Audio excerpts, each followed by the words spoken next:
Em nome do Pai que me criou, do Filho que me resgatou e do Espírito Santo que me santificou, divina vontade, reina na minha vontade. Ó minha mãe, eu te amo, tu me amas, dá-me um gole da vontade divina, minha alma. Me abençoa, mãe, para que todas as minhas ações sejam feitas diante de vossos olhos maternais, em nome do Pai, do Filho e do Espírito Santo. Amém.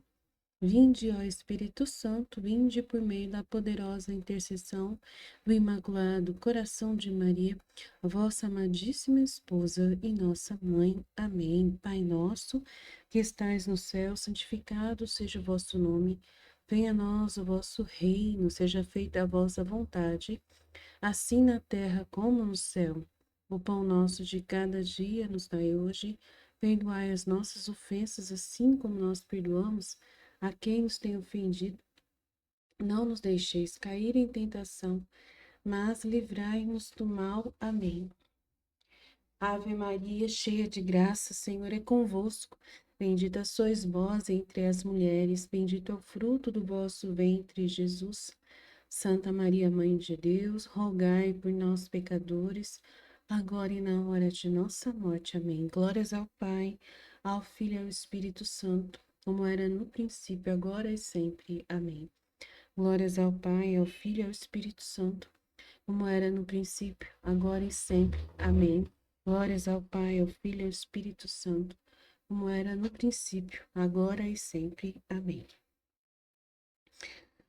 Então, vamos seguindo nosso capítulo agora, volume 1, 56. Luísa faz a confissão de seus pecados a Jesus.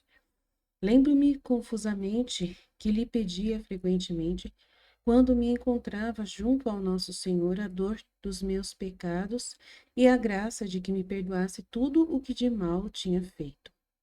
E às vezes chegava a dizer-lhe que estaria contente quando de sua própria boca me dissesse: eu perdoo todos os seus pecados. E Jesus bendito, que nada sabe negar, quando é para o nosso bem, uma manhã fez-se ver e me disse: desta vez quero fazer eu mesmo ofício de confessor, e tu me confessarás todas as tuas culpas.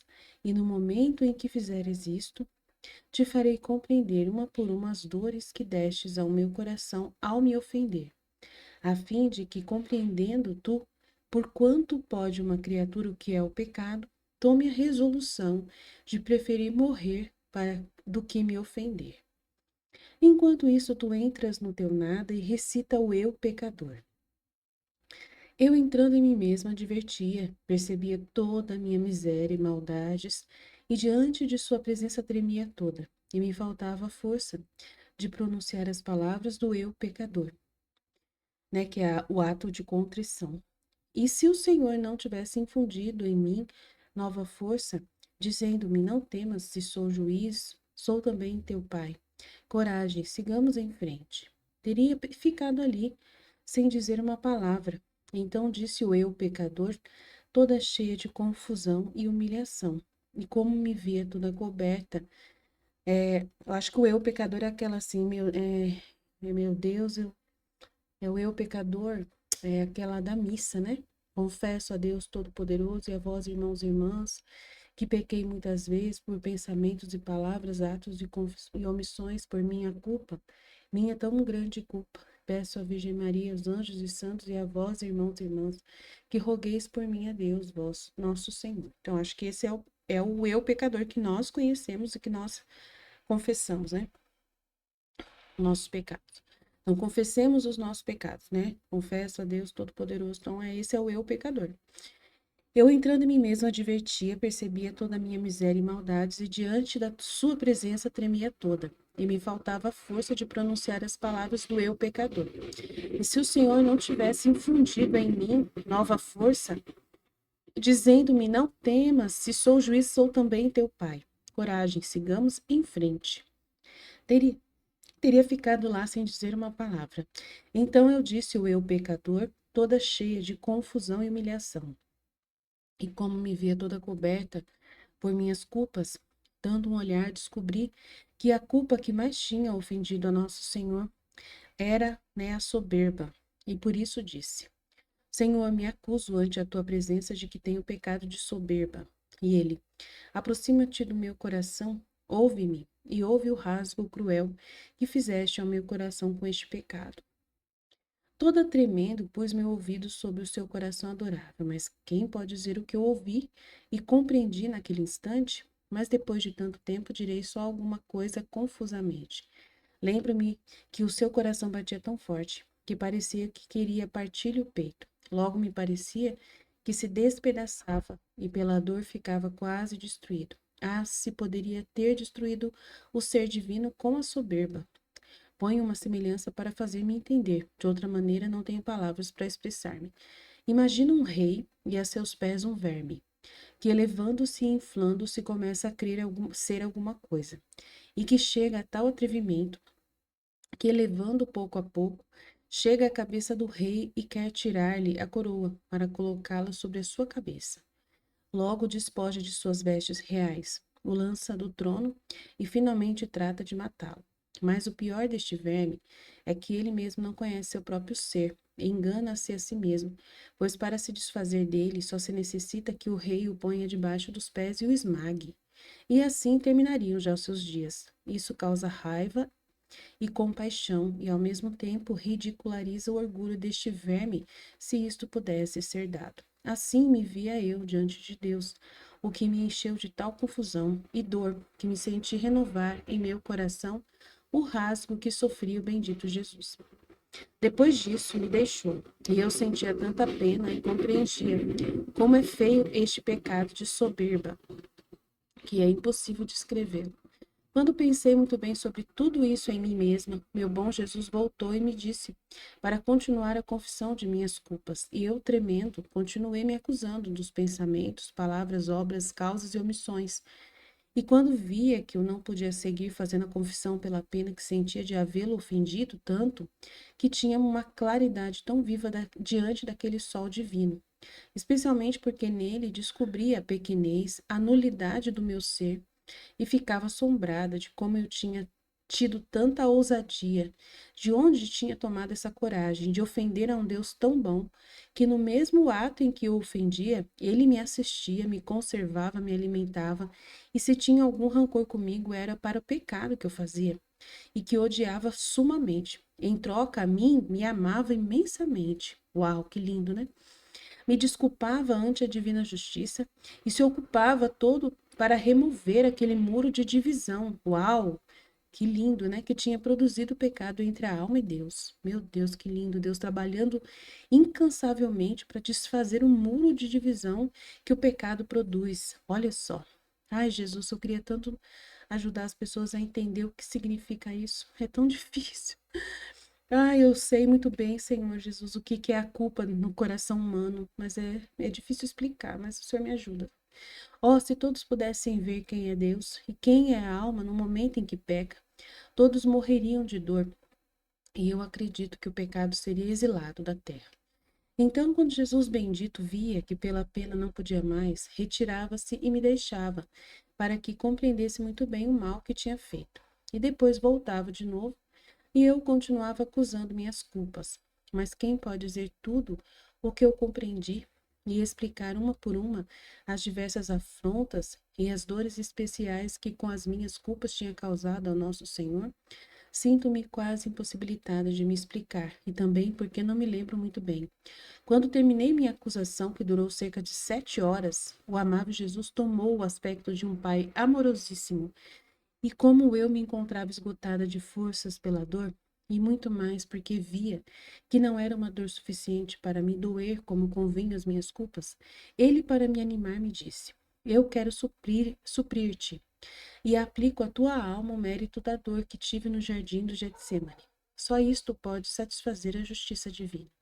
Depois de ter aplicado à minha alma sua dor, então me pareceu estar disposta a receber a absolvição. Toda humilhada e confusa, como estava e prostrada aos pés do bom Pai Jesus, com os raios que enviava à minha mente, tratava de me estimular principalmente a dor, dizendo: se bem não recordo tudo, grande e supremo foi o mal que eu fiz a ti. Essas potências minhas e estes sentidos do corpo deviam ter sido tantas línguas para te louvar. Ah, em troca foram como tantas víboras venenosas que te mordiam e procuravam até mesmo te matar. Mas, Pai Santo, perdoa-me. Não queiras me afastar de ti pelo grande mal que cometi pecando. E Jesus disse: E tu, prometes não pecar mais e afastar do teu coração qualquer sombra de mal que possa ofender o teu Criador? E eu: Assim, com todo o coração te prometo. Mas bem, quero 1000 vezes morrer que voltar a pecar. Nunca mais, nunca mais. Jesus, e eu te perdoo e aplico à tua alma os méritos da minha paixão e quero lavá-la em meu sangue. E enquanto dizia isto, levantou a sua mão direita abençoada e pronunciou as palavras da absolvição, exatas as palavras que o sacerdote disse. E no ato em que isto fazia, de sua mão corria um rio de sangue, e minha alma ficava toda inundada por ele. Depois disso me disse: Vem, ó filha, vem fazer penitência por teus pecados, beijando minhas feridas.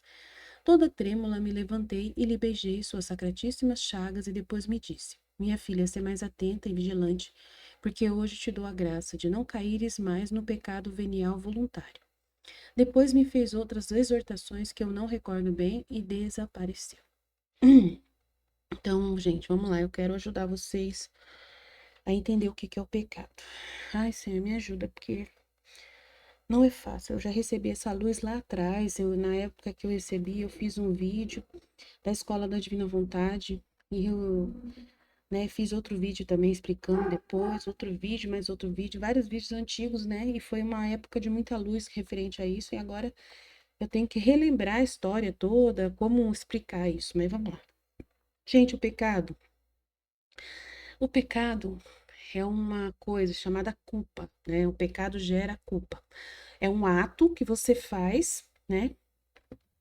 Egoísta, pensando só em você, tá? E esquece totalmente que existe um Deus, que existe, né, outras pessoas. O pecado é um ato que você faz somente dentro do seu universo pessoal, aonde você assume, né, um ato de puro egoísmo, de pura ganância própria, né, de amor próprio, só para poder se satisfazer a si mesmo, né, e não considera, né, uma ordem que existe ao redor de você, não considera, né, as necessidades das outras pessoas, nada. Você é totalmente egoísta. O ato é esse. Ponto. Pecado é egoísmo puro, né? É o principal ato é esse. Vamos lá. Mas a culpa do pecado é um resultado, é uma consequência que magoa o coração de Deus, que fecha você numa treva, né? Você se sente assim, se você sabe que você errou, né? Se você sabe que você cometeu um egoísmo, né? E você se esconde, você sente que você não merece o amor por causa de você ter sido egoísta. Então você sente o sentimento de culpa. Às vezes é esse sentimento que você sente, com remorso, né? Você se sente, você deve pagar por aquela pendência, por aquela consequência que gerou o pecado. E a culpa é um sentimento que justamente afasta você de Deus. Você vê, né, o seu pecado como uma coisa muito grande, enorme mesmo assim, imperdoável. Você não se perdoa. Então isso chama culpa, né? A culpa quando ela está tremenda dentro de você. Você olha para você no espelho, se acusa de ter feito algum ato que gerou uma consequência muito negativa, e aí você fica com aquele sentimento de culpa. E você fala: Eu não devo ser perdoado. De jeito nenhum, porque eu fiz uma coisa muito absurda, eu sou uma pessoa má, muito horrível, então eu não mereço ser perdoado. Mas só que você tem que entender: você é uma criatura de Deus, miserável, é um verme que não presta para nada. Entendeu? Os atos que você faz, por mais que você ache que sejam grandiosos, tá? Jesus assumiu esses atos, tá? Se ele não tivesse assumido, você realmente teria razão de ficar na culpa, e você não precisaria se aproximar de Deus de forma alguma. Mas, como Jesus ele assumiu as culpas no seu lugar, você tem que entender isso, compreender como que Deus me perdoou, qual o motivo que Deus me perdoou e corrigiu, né, todo o trâmite dessa realidade da culpa. Assumiu todos os pecados e as consequências dos pecados, né, e corrigiu tudo. E agora eu tenho que me perdoar e aceitar o perdão de Jesus. Como que funciona isso? Então, é muito importante, tem que meditar nessas coisas, tem que refletir sobre isso. Como que funciona isso, meu Deus do céu? Então, vamos lá. Deus, ele, né, quando ele criou o homem, aí vamos voltar para a história do pecado original. Deus, quando criou o homem, criou Adão, tá? Ele não falou, não tinha como Adão saber tudo de uma vez. Apesar de Jesus ter dado muito conhecimento para Adão, depositou muita ciência no Adão. Adão tinha ciência muito grandiosa. Ele sabia todas as coisas que podia, que não podia, as ordens das coisas. Então, Jesus foi dando todas as informações para ele ali. Então, você não pode. A única coisa que você não pode comer é dessa árvore do bem e do mal. O resto, você pode fazer tudo que você quiser. E aí justamente, de propósito, Adão e a Eva vai lá, ouve a serpente, pega a fruta, dá para Adão. Adão come a fruta e aí depois os dois ficam com culpa, morrendo de medo de Deus. Se escondem e aí Deus vai procurá-los e aí cadê Adão? Cadê Eva? Não acharam. Porque o sentimento da culpa estava tomando conta deles. E eles se achavam muito grandiosos por terem, naquele momento ali, desobedecido àquela ordem de Deus. Mas Deus, ele não colocou aquela ordem que ele deu para ser uma coisa ruim para o homem. Era para o homem, né, ir conversar com Deus e explicar para Deus, né, a sua situação, o que aconteceu. Aí o homem, né, ele conversou. Mas o que que o homem fez? O homem, em vez de pegar e falar assim: ai, me perdoa, Senhor, eu, né, ela me trouxe a fruta, eu não consegui evitar, fui fraco, acabei, né, comendo a fruta junto com ela, e agora eu tô me sentindo pecador, tô me sentindo triste porque fiz isso com você. Ele não fez isso, tá? Adão não fez isso. Adão, ele subiu nos tamancos, ele foi soberbo e ele se achou melhor do que Deus. E ele começou a querer corrigir Deus. Então, ele pegou e falou para Deus assim: é culpa sua, tá? É culpa sua. Você deu a mulher para mim e ela trouxe a fruta, eu não resisti e comi. Então a culpa é sua. E não teve conversa mais. Então, assim, a culpa é sua. E aí, Adão, ele, ao culpar Deus, ele tirou a sua culpa. Ele não assumiu a responsabilidade do ato que fez.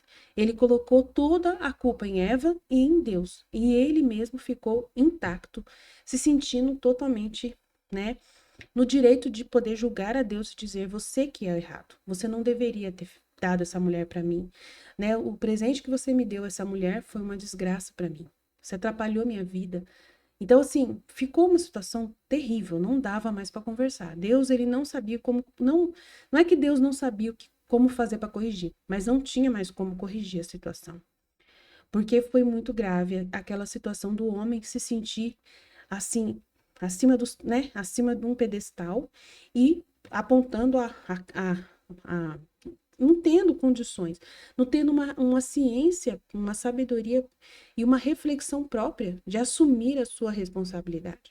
Aí precisou, ele se arrependeu depois, já era tarde demais, quando Deus já tinha dado castigo.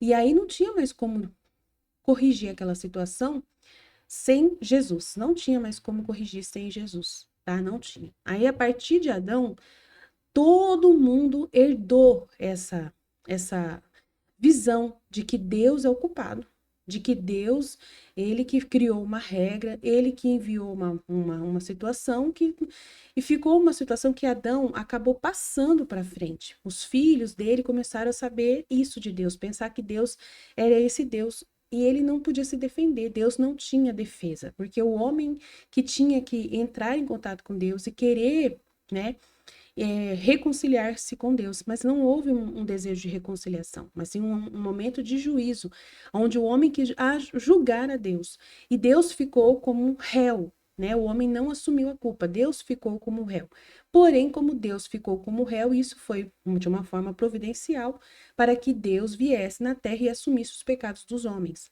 E aí Jesus fez isso. Beleza, né? Então assumiu. Então aí graças a Deus, Deus assumindo a culpa, né? Ele assumiu a culpa. Deus veio e se encarnou e ele assumiu a culpa do jeito que Adão pediu, né? Do jeito como Adão queria. E assim, por isso, fomos perdoados. Plenamente recebemos a absolvição de todos os nossos pecados, do pecado original principalmente e dos pecados atuais, graças a essa realidade. Então, é muito importante entender. Vamos lá. Aí, o que acontece? O que tinha que ter acontecido naquele momento em que Adão foi confrontado por Deus?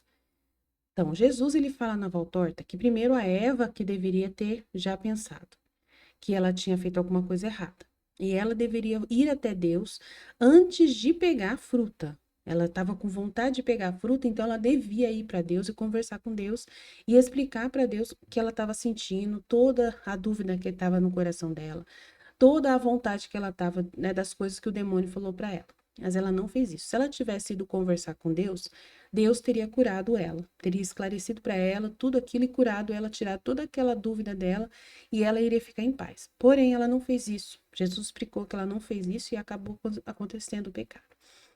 Adão, no livro do céu fala, não é? Isso sobre a Eva foi na Valtorta que Jesus explicou. Já no livro do livro do céu, Jesus explica que Adão deveria ter corrigido a Eva. Ele deveria não ter pego a fruta e defendido Deus. Né? O que Deus esperava era que Adão amasse mais a Deus do que a criatura. Mas Adão não ele esqueceu de Deus, de defender Deus. Ele deveria ter falado, Eva, você não deveria ter pego essa fruta de jeito nenhum. Foi Deus, Deus é tão bom com a gente, ele já deu todas as frutas do jardim para a gente comer, só essa que ele pediu para a gente não comer. Por que você pegou? Não, não. Vamos esperar de Deus, vamos conversar com Deus, vamos resolver isso com Deus. Eu vou levar você lá, a gente vai conversar com Deus e vamos resolver esse problema. E não, ele não fez isso. Ele simplesmente pegou a fruta e comeu porque ele amou mais a criatura do que o Criador. Trocou o Criador pela criatura. Então, esse foi o pecado de Adão.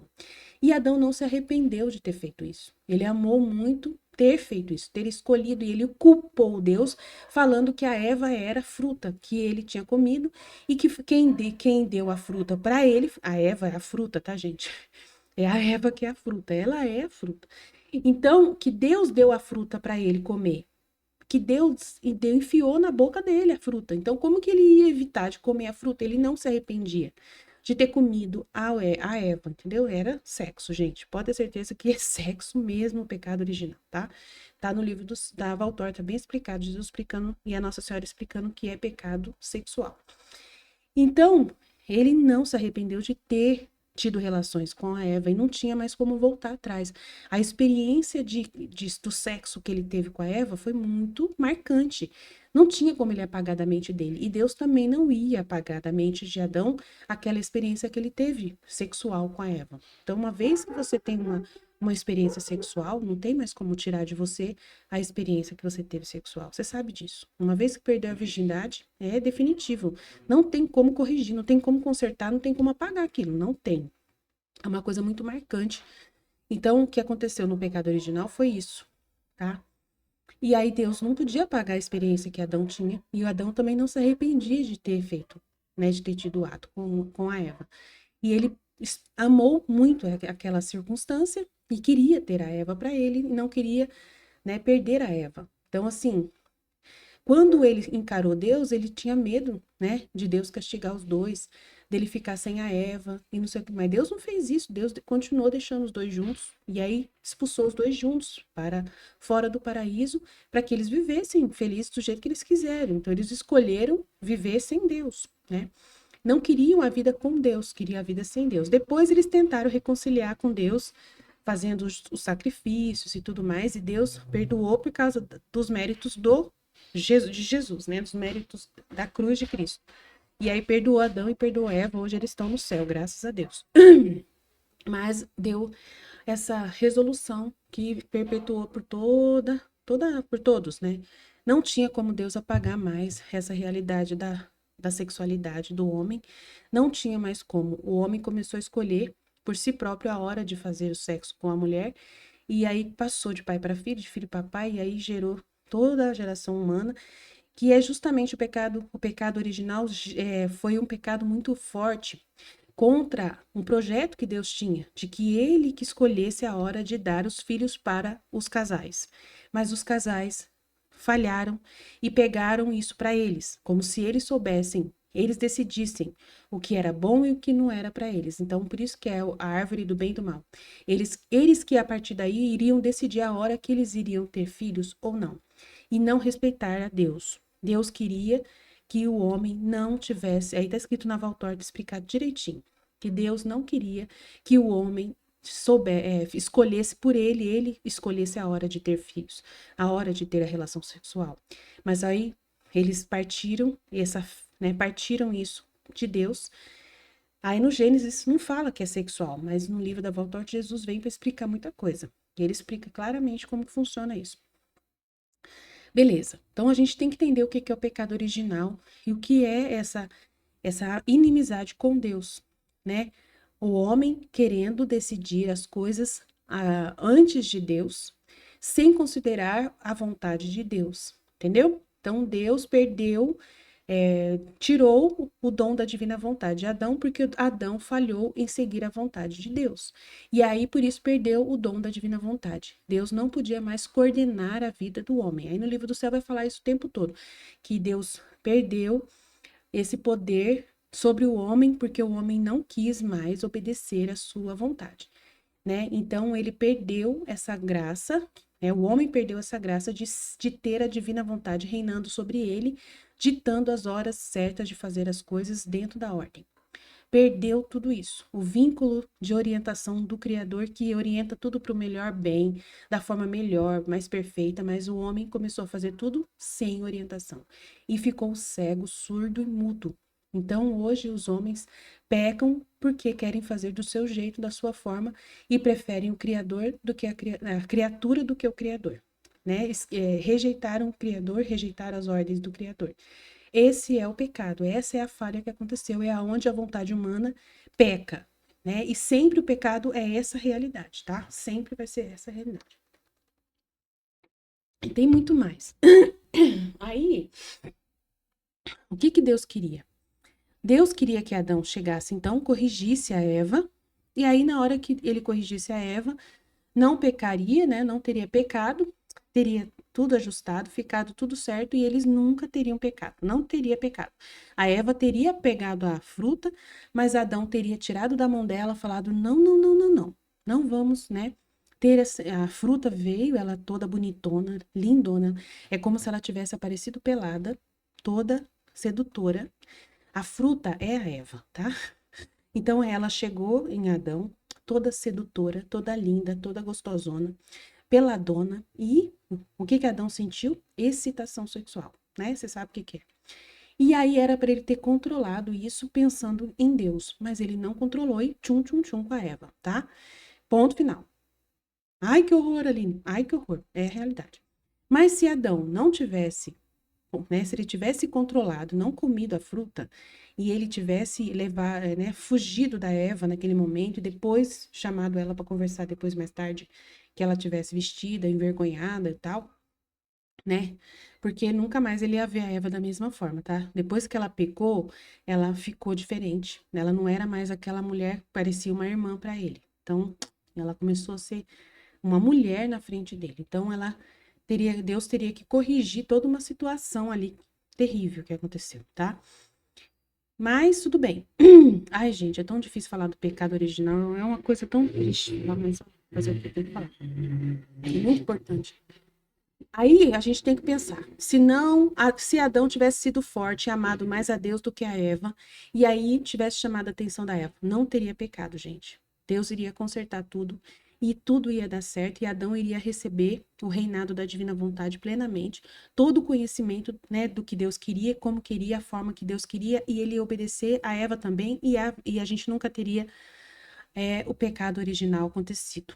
E aí ia só ser a divina vontade reinando desde Adão até hoje e ia ser só festa nesta terra. só vida eterna, vida plena. Ah, mas o sexo é tão bom. O sexo teria, mas só que teria na ordem certa, na hora que Deus planejou, na hora que Deus iria querer, do jeito como o casamento na Igreja Católica é orientado para fazer na hora certa, né, para gerar filhos na hora certa, tudo bonitinho. Então, é do jeito como Deus planejou na nossa Igreja Católica, que tem que ter a hora certa, tem o momento certo, né, da forma certa, direitinho. Deus ia orientar, ia dar toda a orientação da ciência para poder o homem seguir certinho. E aí não ia ter essa confusão toda que a gente tem hoje. O que que o sexo faz hoje? Hoje tem homens abusando de homens, abusando de criança, de criancinha, né? Hoje é pedofilia, tanta porcaria, tanto lixo, tanta coisa em torno do pecado, tanta luxúria, tanta pornografia, tanta... Meu Deus do céu, é tanto pecado em torno, né, da sexualidade. O homem, por causa da mulher, por causa do sexo, ele quer poder para poder, né, ganhar as mulheres. Ele, nossa, é muita ganância, ele quer continuar no poder, ele quer ser poderoso. É muita coisa em torno do sexo, é muita, muita coisa. O pecado original gerou toda a desordem que o mundo tem hoje. Todas as guerras, todas as confusões, tudo é em torno de uma certa forma, né, dos homens querendo as mulheres querendo os homens e assim tudo mais, as mulheres provocando os homens para pegar para elas as riquezas e roubar o ouro lá do país tal para elas, e elas querem ter os diamantes lá do outro país e quebram de qualquer jeito, e o homem, tá bom, eu vou te dar tudo que você quiser, então eu vou lá, vou pegar o exército e vou roubar e vou matar e vou destruir por causa de você. Então a mulher, ela é um problemão na terra, tá? É uma coisa horrorosa.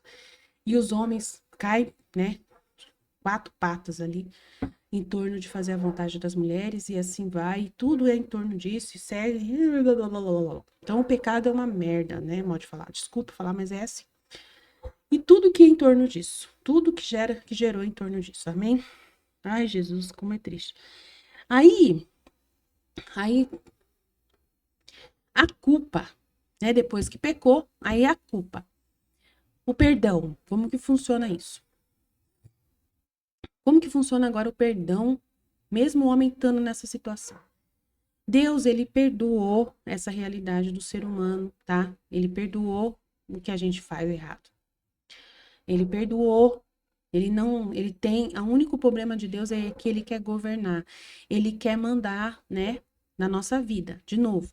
Ele quer no reino da divina vontade ter o governo da sua vida. Ele quer poder dizer para você o que é certo e o que é errado e você fazer o que é certo, sempre com a orientação dele. Então ele quer dar de novo o dom da divina vontade para nós. E nós já temos o dom disponível por causa da Luísa Picarreta, tá? Não tinha o dom antes de Luísa Picarreta. O dom estava fechado, não tinha como a gente viver o dom da divina vontade antes de Luísa Picarreta. Quando Jesus veio na Terra, ele trouxe somente o perdão, só o reconhecimento para o homem de que o homem é perdoado por Deus, perdoado o pecado, que o homem pode ir para o céu novamente, que o homem pode ter amizade com Deus novamente, se aproximar através da graça. Então, Jesus primeiro trouxe essa informação, né? Uma informação, uma nova aliança com o homem. Olha, eu perdoo esse pecado, eu perdoo essa divisão que vocês fizeram, mesmo com vocês casando, dando em casamento, eu perdoo vocês, mesmo vocês fazendo sexo para lá e para cá, eu perdoo vocês. Desde que vocês voltem, né, ao meu a querer, né, estar comigo, a me obedecer, né, o máximo que vocês puderem, obedecer as ordens que eu dou. E aí o homem, hoje ele tem que se arrepender, ele tem que seguir os mandamentos da lei de Deus, que justamente inclui a castidade, a pureza. Ah, mas aí tem gente que morre ainda numa situação de pecado, desde que se ele morre, ele fez sexo a vida inteira, mas ele se arrependeu plenamente, ele percebeu que isso, né, foi o que distanciou e fez ele um homem horrível, fez ele uma pessoa doente, né, que gerou muitos pecados. Se ele se arrepender plenamente de que o pecado fez com ele, e tudo o que ele fez, ele vai ser salvo. Jesus dá o perdão para essa pessoa, por ela ter se arrependido plenamente, reconhecido que o que ela fez distanciou ela de Deus e ela não viveu como deveria viver. Deus perdoa e dá a salvação, e ela vai para o purgatório e paga as penalidades das consequências lá no purgatório. Isso é muito grande que Jesus trouxe na redenção. E na santificação, Jesus trouxe de volta, através de Luís, o dom de viver na vontade divina. E o dom de viver na vontade divina é a gente, é amar a Deus, colocar ele no primeiro lugar, no centro, fazer totalmente diferente do que Adão faz, né? Não querer pecar. Mas, Aline, eu sou casada, eu tenho relacionamento sexual com meu marido e meu marido fez cirurgia, então, como que eu faço? Então, a ordem desse mundo é justamente hoje você estar casada, viver o casamento no matrimônio, a castidade ser só do seu marido e o seu marido ser só seu. Então, se você conseguir viver, né, nessa regra, sendo só você, sendo seu marido, o pecado do seu marido de ter feito cirurgia, de ter, né, feito lá a vasectomia, é um pecado pessoal do seu marido, né? Pode ser seu também, se você concordou e tal, na hora, falou para ele fazer, foi você que pediu para ele fazer, é um pecado seu também. Mas quando você não pediu e ele fez sozinho, ele que decidiu, passou por cima da sua vontade, então o pecado é pessoal dele. Quando o casal decidiu junto, aí o pecado é do casal. Aí você tem que confessar e reconhecer o seu pecado, tá? Ah, mas tem que consertar a cirurgia? Só se você quiser ter filho. Só se você decidiu ter filho. Se não, pergunta pro padre. O padre vai falar para você não fazer cirurgia de novo, não desfazer. Pelo menos pro meu marido, ele falou que, como você não quer ter filho, já tá feito o negócio, né? Você reconheceu o seu pecado, paga agora. Aí você tem que pagar as consequências do seu pecado através de penitência. Então, meu marido paga penitência. Além de ter confessado, ele paga a penitência e Jesus perdoa, tá? E ele vai pro purgatório e terminar a penitência lá no purgatório, tá? E você, eu no meu caso, não quis que meu marido fizesse cirurgia. Ele fez contra a minha vontade, claramente, tá? E aí, mas você teve que assinar. Assinei contra a minha vontade só porque não queria briga, né? A mulher é submissa ao marido, não quer briga, e o marido é autoridade, acaba tomando as decisões, tal, e você, né, ele tem a cabeça da família, você tem que às vezes respeitar algumas coisas de autoridade, beleza. Mas aí Deus olhou no seu coração e viu que você não queria pecar. E você não queria isso. Ponto final. Então você não pecou. Eu não tenho nada a ver com a culpa do meu marido. Isso aí é fato. Ponto final. Ah, mas eu tenho hoje relação com meu marido. Tenho relação como se eu pudesse ter filho a qualquer momento. Ele que não pode, tá? A culpa é dele, não é minha. Então eu tô tranquila. Não tô pecando, tá? E beleza. Então eu vivo a santidade no meu casamento com a castidade. Não quero pecar. Não tenho vontade de pecar, né? Mas é só sexualidade? Não, em todas as outras coisas.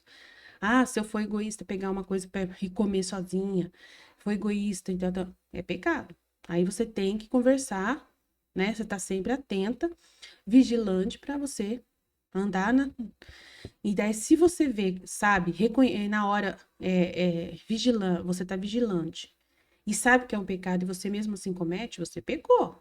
Agora, pela sua miséria. Agora, se você de repente você acabou fazendo uma coisa e você não tinha intenção de pecar, mas acabou, né? Quando você viu, você fez, foi involuntário. O pecado involuntário faz parte da natureza humana, não tem como fugir, não está dentro da sua vontade, foi uma coisa da natureza, da sua pequenez, da sua fraqueza, acabou acontecendo. Então você se perdoa, né?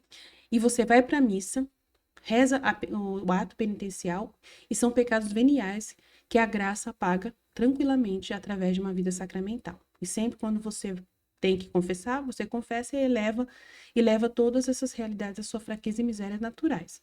E assim você vive na graça, um estado de santificação constante, né? Na graça santificante e sempre no mal. Se você ama a Deus e você vive reparando a Deus e o dom da divina vontade né, você vai assumindo cada vez mais, então você vai vivendo mais de amor e o amor perdoa todos os pecados. O amor apaga os pecados. E aí você vai então amando mais do que fazendo coisas erradas, né? Você mais se ocupa com a vontade de Deus, em agradar a Deus, em pensar em Deus, em sacrificar por Deus, do que fazer coisas erradas. Você se concentra tanto em viver para Deus que você só vive para Deus. Então, viver na divina vontade é isso, tá? Então, é muito importante explicar para vocês. E aí, o trecho, vamos voltar aqui para ver o que a gente pode falar do trecho, né? Sobre o pecado da soberba. É um pecado gravíssimo que a Luísa teve, né? Eu até vou pegar um livro aqui. Vamos pegar aqui, deixa eu ver. Vícios. Tratado prático dos vícios e virtudes. Eu vou ler para você, tá? Sobre soberba. É o pecado que a Luísa confessou aqui, né? E é muito grave. Vamos ver aqui. Deixa eu ver se eu acho ele aqui.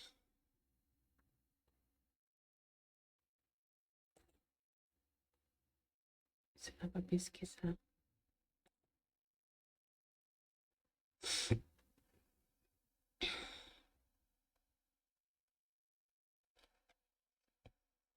Me ajuda aí, Jesus.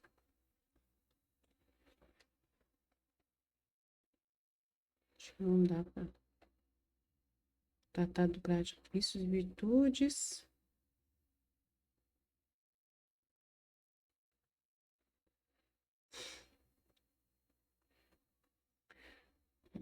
Que página que é?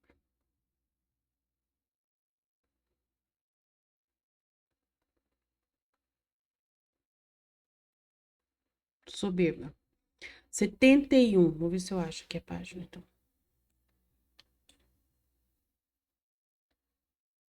80. Deixa eu voltar um pouquinho.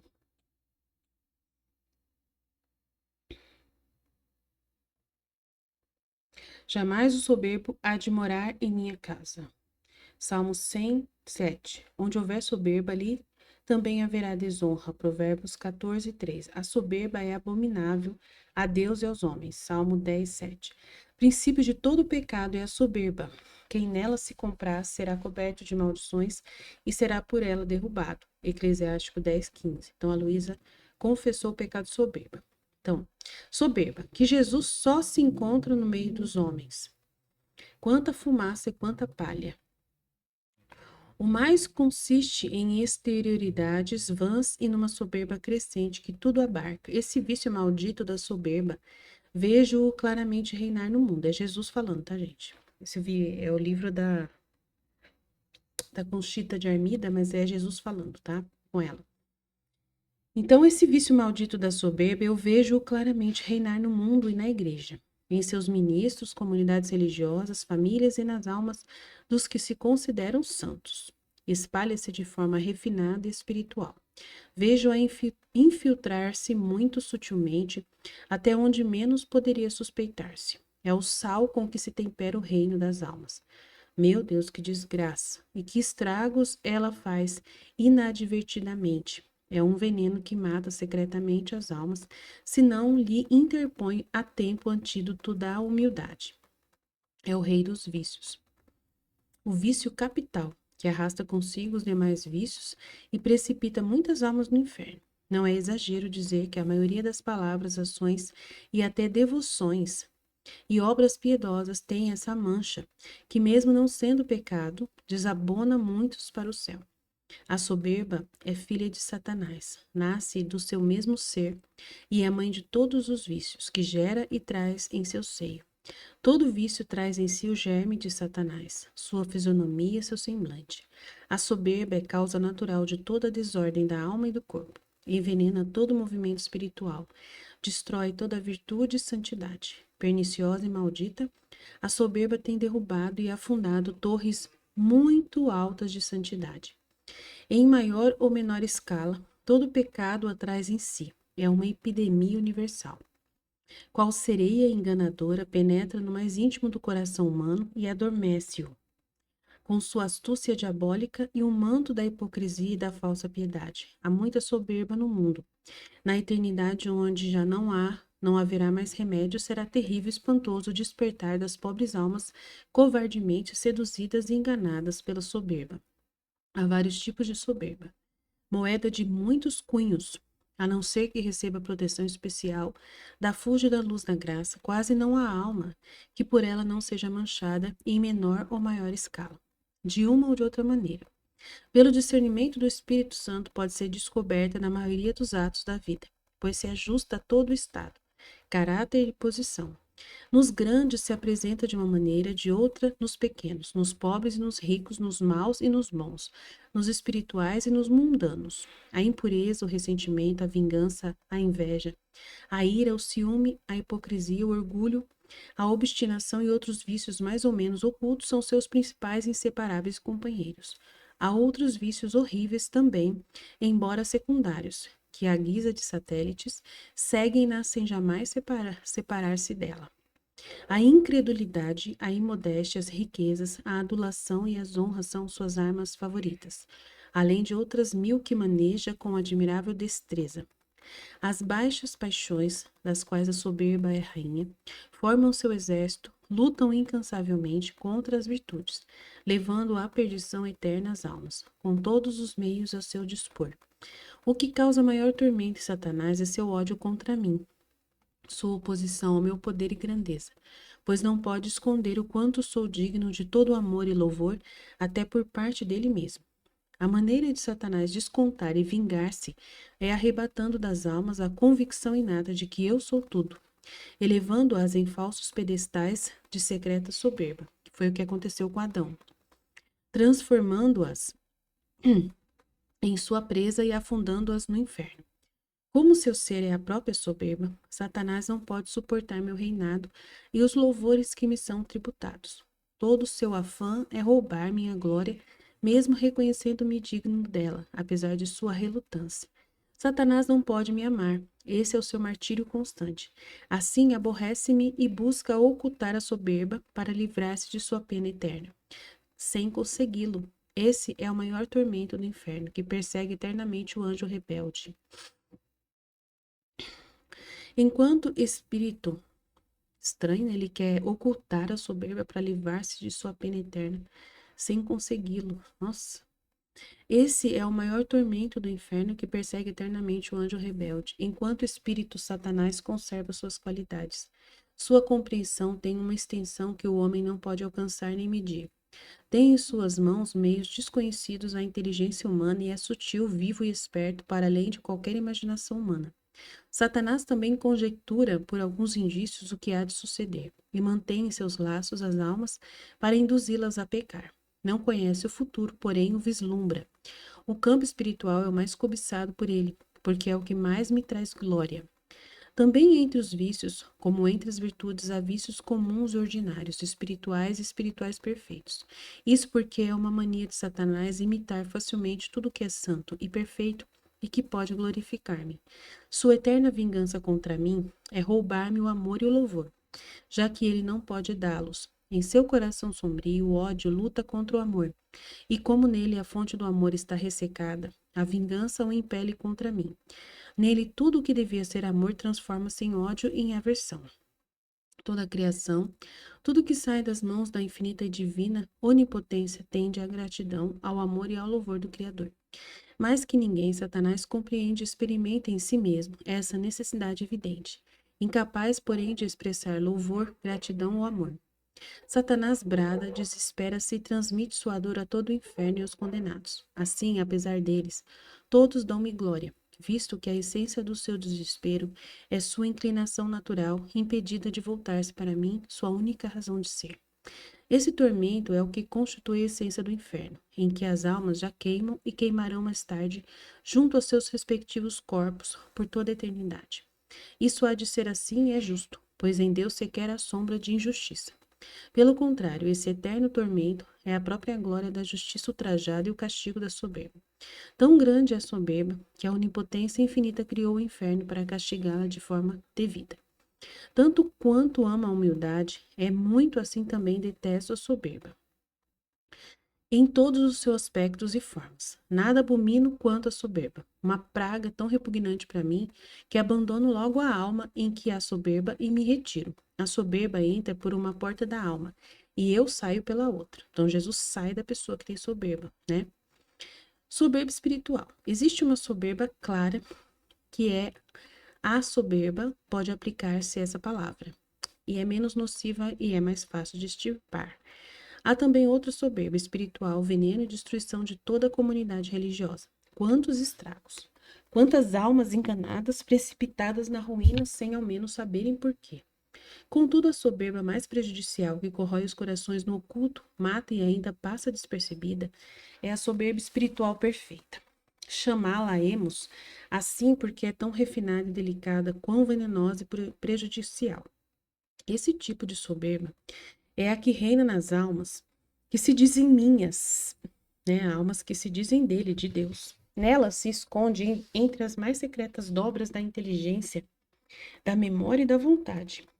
É tão disfarçada, essa soberba espiritual é tão disfarçada, que só pode ser vista graças à luz divina. Geralmente as almas que a abrigam passam por santas aos olhos do mundo. As próprias almas não se dão conta de que têm esse tipo de soberba. Mesmo quando por uma graça muito especial que descobrem soberbas, duvidam, né, que são soberbas. Turbam-se, rejeitam semelhante calúnia em sua opinião, né? Acham que é uma calúnia dizer que elas são soberbas. Em sua opinião, mesmo que não o expressem dessa maneira. Exatamente o ressentimento dessas almas representa o sintoma de que há nelas uma chaga que sangra. Então, um sinal maior que tem soberba na pessoa é se você disser para ela que ela tem soberba e ela ficar triste, chateada, brava e nervosa por causa disso, né? Isso já é o sinal de que ela tem soberba. Há de passar muito tempo para que essas almas se convençam do seu erro. Então, assim, o que que é soberba? É uma pessoa que ela não acha que ela fez coisas erradas. Ela acha que ela amou demais, ela acha que ela nunca faz nada de errado, tá? Ela se acha totalmente intocável. Ela, né, na cabeça dela, ela sempre é boa, ela é sempre a melhor, ela é sempre a pessoa que faz bem feito, né? Nunca tá errada e não aceita que alguém corrige ela. É complicado, o negócio é feio. Aí, o que que você faz para não ser soberba? Como que a divina vontade cura a soberba? A divina vontade fala que você é um nada. E aí, quando alguém chegar em você e falar assim, ah, mas você fez isso, mas você fez aquilo, aí você vai e defende Deus. Você defende o motivo que você vive em Deus. Né? Você defende Deus. E você não existe. Né? Você serve somente aos interesses de Deus. Então, se alguém chega em você e fala assim, mas você fez isso, você esquece de você. Você fala assim, olha, o que você viu é um ato que eu fiz para Deus. Em Deus eu fiz isso para isso. Então, parece que eu sou soberba, mas eu não sou. Porque eu estou trabalhando para Deus. E Deus, ele merece todo o louvor, merece toda a glória, merece toda a minha concentração. E eu sou um nada em mim mesma. Né? Se a pessoa ficar insistindo em falar com você, ah, mas você fez isso, eu acho isso errado. Mas eu acho isso errado de você. Você não assume aquilo que a pessoa está dizendo, porque é uma opinião dela, né? É uma opinião pessoal dela. Mas se você quer dar luz para ela, você vai dizer assim: tá bom, eu sou. Então, se você acha que eu sou tudo isso aí, eu sou, porque eu sou um nada. Eu sou um nada. Eu não. Em mim mesma, eu sou um nada. Então, se você acha que você está vendo isso em mim, você está vendo isso em mim. Mas eu, na hora que eu estava fazendo, eu estava com a intenção de fazer isso, com isso. Então, você vai falar o motivo que você estava fazendo as coisas, né? Você vai ser clara na explicação do que você está fazendo. Você não vai dar muita atenção à opinião da pessoa, porque a opinião das pessoas são vontade humana. Sempre quando alguém está dando uma opinião dela para você, é a vontade humana da pessoa que está falando. Então, você, né? Você tem que esclarecer, porque ela é cega. A vontade humana é cega, é trevas, não consegue ver a luz, então você pode iluminar e você tem que ser firme e objetiva na iluminação que você está dando para a pessoa. Então a pessoa às vezes acha que você é soberba, mas você está vivendo na divina vontade, você é um nada. Então, qualquer defeito que alguém quiser colocar em você, você aceita, porque você é um nada. Você deixa as pessoas falar o que quiser, mas você sabe o que você estava fazendo. Por que que você estava agindo daquela forma? Parece que você tá sendo vista como soberba, mas você não vive virtude, você vive a vontade de Deus. Deus pediu para você fazer um ato e você fez aquele ato. E a pessoa entendeu de uma forma, é a opinião dela. Então é muito importante entender que na divina vontade, parece que a gente é pecador, mas quem julga a gente são as pessoas na vontade humana. Jesus não está julgando a gente. Jesus, ele conhece o que você está fazendo. Se você está na intenção correta e você está sendo orientado na divina vontade para fazer a vontade dele, e você está seguindo o que ele orientou você, mesmo que você não faça perfeito, porque você é um nada. Você não precisa ser perfeita aos olhos das pessoas, tá? Deus está vendo a sua pequenez, aonde você conseguiu, porque às vezes até Deus não deixa você fazer perfeito. Às vezes o próprio Deus permite que você, né, queira fazer uma coisa, mas dê errado. Deu um problema, você que tinha que falar com alguém e aquela pessoa você não conseguiu falar, mas aí você falou com outra e não foi perfeito o que você fez, mas a intenção com que você queria fazer a vontade de Deus, você fez. Entendeu? Então a intenção é que cobre tudo. Então o livro do céu vai trazer muitos trechos que vai iluminar esse entendimento. E por isso que não tem pecado na pessoa que vive na vontade divina, fazendo a vontade de Deus, concentrada em obedecer a Deus. E então, é muito importante, é muita coisa para caminhar e entender, tá, gente?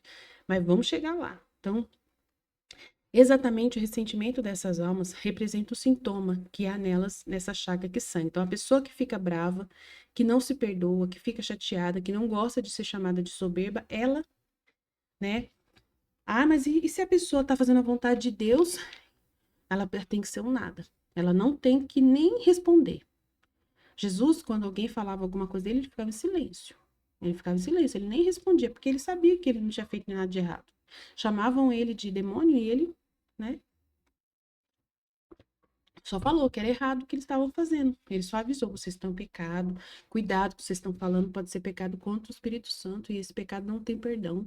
Só isso que ele fez, explicando, né? Que não podia falar que as obras que ele estava fazendo de bem, curando pessoas, era uma coisa das trevas. Cuidado, vocês estão pecando contra o Espírito Santo, né? E é um pecado sem perdão, não tem perdão. Então, Jesus, a única coisa que ele fazia era amar, né? Amar, o tempo todo explicando para a pessoa que ela estava fazendo. E se você está amando, você não está pecando. Parece que quando a gente está amando as pessoas e falando para elas as coisas que elas não deveriam fazer, e a gente tá falando, você tá fazendo uma coisa errada, meu irmão, não deveria fazer. Parece que você tá acusando a pessoa, que você é soberba, que você é orgulhosa, que você... A pessoa vê um monte de pecado em você, mas quem vê pecado em você são os seres humanos, e você mesmo, humanamente, vê pecado em você. Se você vive no humano, você vai ver pecado em você. Mas se você vive no divino, só vivendo na glória de Deus, um pensamento divino, querendo agradar a Deus, concentrada totalmente em Deus, orientada por Deus, dificilmente você vê pecado em você. Dificilmente. Você só vê amor, amor, amor, amor. É um sacrifício muito grande de obedecer a Deus o tempo todo. Mas aí é muita coisa para falar, muita coisa para falar de uma vez assim. Tô tentando ajudar vocês, né? Esse tema é muito importante, tá? Então, exatamente o ressentimento dessas almas representa o sintoma de que há nelas uma chaga que sangra. Há de passar muito tempo para que essas almas se convençam de seus erros, e não terão outro remédio a não ser uma firme e profunda vida de humilhação, até tomarem de volta o caminho legítimo que as reconduzirá àquelas moradas autênticas a que se chega unicamente pelo estável caminho da humildade. Terríveis são os perigos da soberba, sem a graça e o dom especial do Espírito Santo, que envolve e defende as almas. Numa falsa vida extraordinária, a soberba reina constantemente como senhor. Pode, por vezes, chegar a entrar até numa vida extraordinária verdadeira, mas sai derrotada. Pode disfarçar-se e enganar por um tempo. Ao fim e ao cabo, será sempre descoberta e banida. Na vida extraordinária interna e perfeita, o Espírito Santo mantém sua morada. A alma é fiel e tem em si o dom da humildade, inimiga mortal da soberba, que assim não tem brecha e é sempre barrada e rechaçada. Então, para a pessoa viver essa vida com o Espírito Santo, ela tem que estar consciente que ela só está fazendo por amor a Deus as coisas. Ela tem que estar plenamente consciente de que tudo que ela faz é por amor a Deus e não importa a opinião das pessoas. E aí, se as pessoas veem e falam alguma coisa, você abaixa a cabeça e fala, tá bom, eu não vou discutir com você. Se você tá achando que eu tô fazendo uma coisa errada, eu aceito. Essa é a humildade da pessoa, porque é um nada, ela é um nada. Se você é um nada, você aceita, né, a situação que está acontecendo. Você vai se resignar à vontade de Deus que fez com que uma pessoa, autoridade, te chamasse você de soberba. Mas perante a Deus internamente você está tranquila. Mas diante daquela pessoa que está te acusando, você fala, tá bom, eu aceito. Aceito o que você está dizendo. Como Jesus fez, você faz também. Eu aceito. Fazer o quê? Você fica em silêncio e deixa a pessoa falar.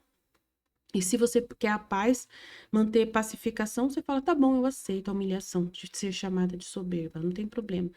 E passa por soberba, não tem problema, porque a gente não busca a santidade humana aos olhos das pessoas, a gente vive só a santidade divina. E a santidade divina é você viver somente você e Deus, só importa o que Deus sabe, não é o que a pessoa está falando.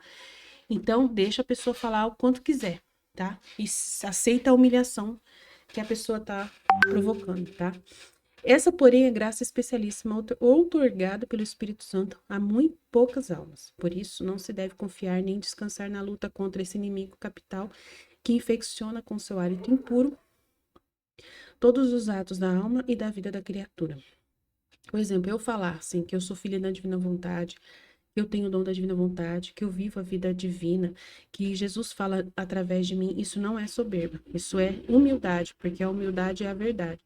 Se você realmente faz tudo para provar, né, numa vida de muita entrega, e você publica isso, de que você vive realmente concentrado em meditar a palavra de Deus e colocar em prática, e você tem exemplos disso diários, e você narra as suas experiências constantemente, né, para as pessoas, então você está dando o testemunho de vida constante de que você está vivendo dentro né, do máximo que você consegue para a glória de Deus, né? E serve os interesses de Deus, trabalha servindo o próximo e tudo mais, faz tudo o que é possível. Então, é muito importante.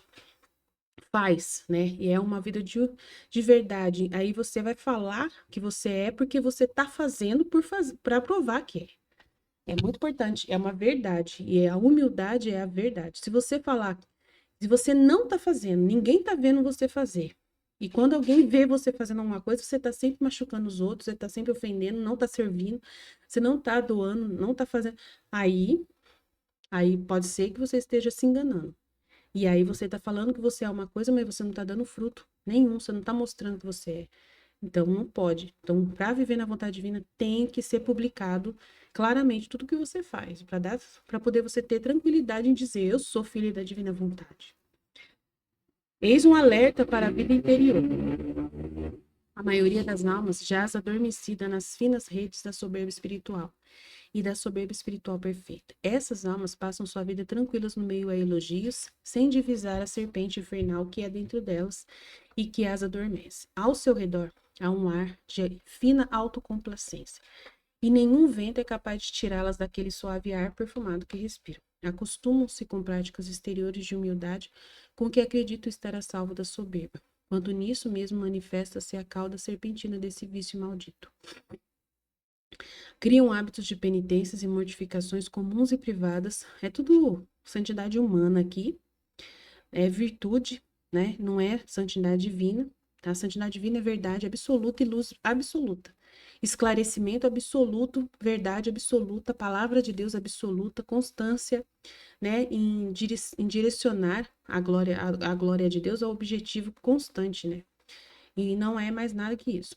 Então tem que entender a diferença. Criam hábitos de penitência e mortificações comuns e privadas, com as quais entendem estar a serviço de Deus, o que lhes proporciona a paz do dever cumprido e até a ilusão de ser generosas, em razão do que se gloriam e envaidecem por suas obras. Em seu íntimo nutrem sentimentos de grandeza, acreditam valer mais que as outras e serem as prediletas de Deus. Filho da divina vontade não pensa dessa forma, tá? Filho da divina vontade, ele faz o que o livro do céu pede. Ele vive o que o livro do céu orienta. Ele não nega a vontade de Deus. Ele não nega as luzes do livro do céu. Tá? Isso não é uma coisa criada pela alma. É uma coisa que é real. Então, às vezes você lê aqui e fala assim, mas a Aline fala que ela é filha da divina vontade em mais alto grau e tal. É porque eu sou obrigada a falar para poder dar glória para Deus e reparar. Eu tenho que fazer atos contrários ao que os outros fazem. Os outros, na humildade da santidade humana, não falam, não falam a verdade, não testemunham, não testemunham. O filho da divina vontade tem que fazer o contrário. Então, por isso que a gente não vive santidade humana, a gente não vive essas coisas de virtude, de querer provar para os outros que nós somos virtuosos, tá? Tem que entender. Mesmo quando à primeira vista rechaçam tais pensamentos como tentações, nelas permanece o gozo especial de uma dúvida prazerosa que as entretém e as faz felizes. Mas isso lá bem no fundo, sem que sequer desconfiem de sua soberba, pobres almas enganadas. O que elas creem que serem tentações são aromas que brotam do próprio incenso que está dentro delas. Então, aqui é a alma da soberba espiritual, né? Então, a alma com soberba espiritual, ela vive na vontade humana, na santidade humana. Não é santidade divina, e a santidade divina é muito diferente da santidade humana. Então, aqui está explicando sobre santidade humana, tá? Essas almas, ao examinar-se a si mesmas, encontram-se santas mesmo quando se dizem pecadoras. Com sua vista ofuscada, não acham nada que possa tirá-las do trono em que se encontram. Elas se acham mesmo, né, dignas, tá? Em si mesmas, elas são cheias de si mesmas, tá? O Filho da Divina Vontade não existe. Só existe Deus, né? É só a palavra de Deus, é só o que Deus fala, é só o que Deus fez, só o que Deus mostrou, o que Deus realizou. Então é diferente, tá? Nesse caso aqui, elas realmente vê atos que elas fizeram, tá? Faltas e pecados estão longe delas. Não sabem que estão à beira de um precipício. Não sabem que o demônio em pessoa realiza nelas sua colheita de forma diferente, pondo-as num pedestal e fazendo com que, muito secretamente, se adore. Então, dá uma impressão de que quem vive na vontade divina, do jeito que a gente faz, que a pessoa é soberba espiritual. Dá a impressão que a gente é. Por isso que a gente não pode querer viver de virtude. Se a gente quiser viver de virtude, a gente vai. Se a gente se preocupar com a nossa alma, conosco, a gente vai fazer a santidade humana acontecer. A gente vai ter medo de viver na santidade divina, com medo de ser julgado pelas pessoas na terra. Por isso que na divina vontade não se vive humanamente, né? Nem na visão humana, só na visão divina. E é uma mudança muito grande de pensamento, né? Tem que estudar o livro do céu e diz. A gente lê esses escritos aqui, mas tem que explicar direitinho a diferença deles com a diferença da vida na divina vontade, tá? Aqui fala, a dor destrói a soberba. Somente a cruz, com sua ação divina, é capaz de expulsar Satanás e destruir suas maquinações. As almas incautas e superficiais, Satanás sabe dar consolo e agrados ilusórios, que no meio do mel escondem veneno. A firmeza está numa vida de intenso sacrifício, na destruição do homem velho, na prática firme das virtudes morais. A cruz desmascara a soberba e todos os seus disfarces. A dor impulsiona fortemente a vida espiritual. Aclara os falsos caminhos extraordinários, tão cheios de mel e perigos satânicos. Nas comunidades religiosas há muita mundanidade e sensualidade. A cruz é postergada e dificilmente alguém dispõe-se a ser cravado nela. As comunidades religiosas afundam porque lhes falta a cruz.